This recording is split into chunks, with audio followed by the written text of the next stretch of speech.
Good afternoon. We are going to look at another one of the Dorado rums today. And of course, I have been on a bit of a kick with Dorado of late, aside from Goslings and everything else that I've been doing. But there's a reason I wanted to go to this one, which is one of three special editions, you might say, that Dorado or DDL have been putting out the door of late. And this is the single still cask strength Enmore still rum. And it was distilled in 2009. It's a 12-year-old, and it has been issued at 54.3%.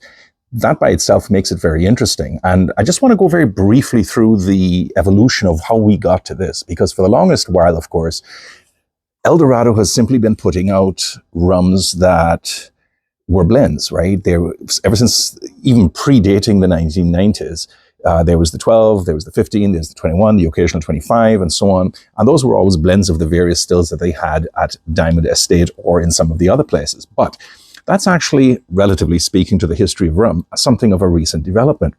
There were always rums that were made at specific estate, whether it was Iflut or Albion or LBI or Skeldon or wherever.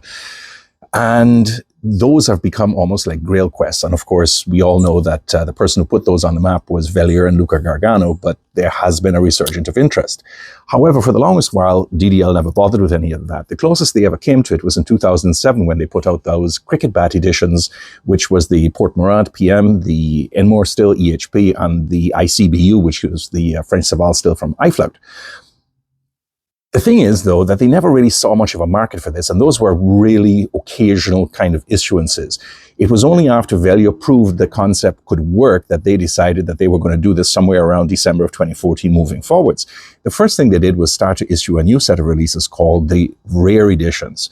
And those were different bottles, different labels, not this stubby kind of brown bottle that you see these days, which is consistent across the entire line except the 25-year-old, or the 3 and the 5 and the 8.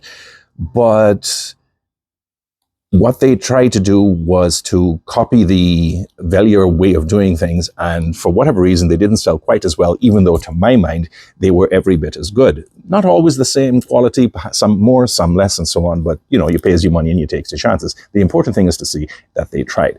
However, for whatever reason, they didn't sell all that well, and after 3 years, the line was discontinued, I think, around 2018.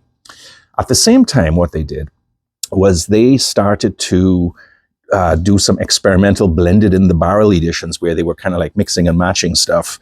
And they ended up with 4 different editions with different colored, brightly colored labels. And those were just like a one-off, and they sank without a trace. There were also experiments with the 12 and the 15-year-old with various wine finishes, and those were all issued at 40%. And to my mind, the reason why they didn't take off gangbusters is, well, there were 5 or 6 of each one of them, and they were selling at quite a premium cost. So even in Calgary, I think I saw them at like $70 to $80 when your average 12 or your average 15 was 1/3 less than that. So there was really not that much incentive for just a marginal uptick in quality. However, in the 2020s, they started to take stock and realize that they had an untapped gold mine. At least that's my impression as a storyteller. I like to tell it this way. But I think they felt that given all the independent bottlers were selling single still editions of rums that had been shipped to Shear or various other brokers around Europe, that there was an untapped market for this stuff. And they decided that they were going to do that. Now, there are 3 of these bottles. This is the Port Morant over here. This is the Enmore over here. This is what we're trying today. And there is also Versailles, but I only have the 40% around, and I didn't feel like dealing with that when I was doing cask strength reviews. So I'm going to just put that off to the side for the moment. The Enmore still is a wooden coffee still made out of greenheart, which was constructed at the Enmore Estate in 1880. And by the 1990s, somewhere around then, it was transported to Diamond Estate, which is where all the stills are now consolidated and everything is being made there. And as I said, 54.3% and 12 years old. So let's see what it's like.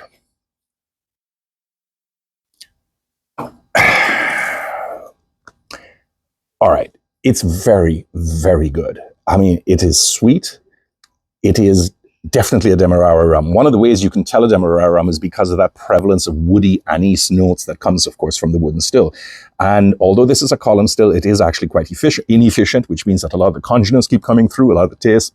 So what you're getting is a little bit of sweet, caramel, vanilla, yogurt, cinnamon, spices, and all the sort of stuff that you would get from the blends. But there's also a little bit of sawdust and pencil shavings in here. Very light, but it is there, even after 12 years. There's crushed walnuts, there's bitter chocolate, coffee grounds. There is a faint bitterness to all of this that is almost characteristic of the wooden stills output, which is one reason why I hesitate to recommend the cask strength editions to people who are now starting out in their journey.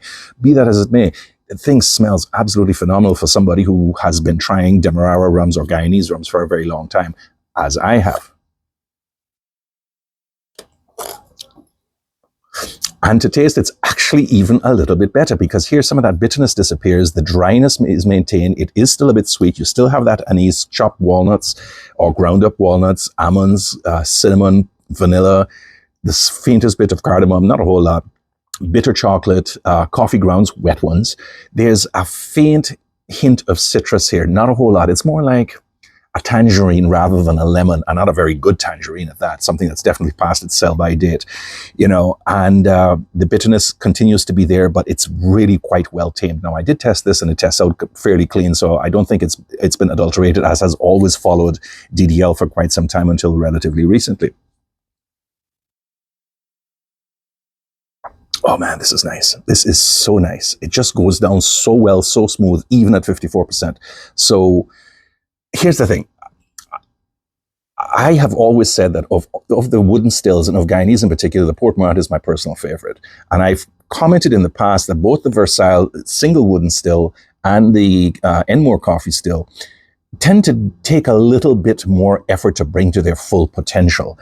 There's a certain elegance to the Enmore still that isn't always realized in the rums that you get. Sometimes it's too rough, sometimes it's too sweet, sometimes it's been doctored, sometimes it's been aged too long or not enough, as the case may be.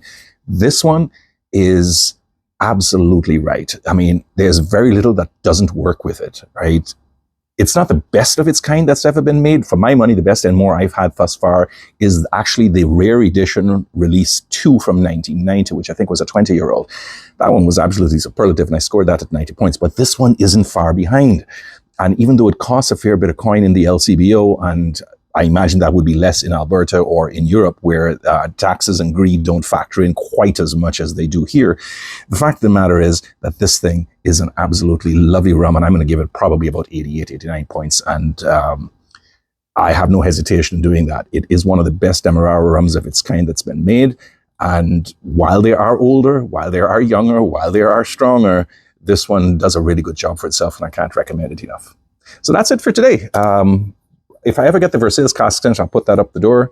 But for the moment, let's call it a day and have a very nice day over there. Take care, everybody. Bye-bye.